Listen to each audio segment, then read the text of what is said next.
Thank you. Internationallawyers.org, you have the floor. Thank you, Mr. President. Internationallawyers.org and the Geneva International Center for Justice express their gratitude for the commendable efforts of the Kingdom of Norway to comply with its human rights obligations. However, we note with disappointment that Norway failed to address climate change in its national report, particularly the human rights consequences of Norway's fossil fuel production on poor countries. Norway has amassed over $1 trillion in resources from the sale of North Sea oil.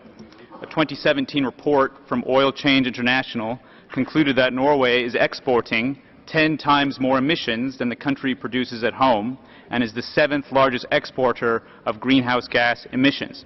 Norway has essentially been exporting its pollution to poor countries and contributing to a world where the most destitute and vulnerable are now exposed to a nightmare of imminent climate breakdown.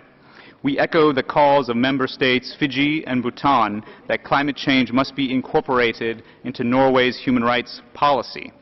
Norway can and should be a real leader on climate issues by taking action to promote and sustain the right to life, the right to health, and the right to self-determination, both in Norway and in those poor countries that are now most vulnerable to climate disasters. In particular, we strongly recommend that Norway cease and desist with greenhouse gas producing activities, work with other countries to limit warming to 1.5 degrees by 2100, provide technology on a cost-free basis to poor and developing countries who will be most hit by climate change, and finally, lead on a just transition strategy to compensate and support poor countries for the unfair burden of climate change that countries like Norway have unfortunately placed on them. Thank you, Mr. President.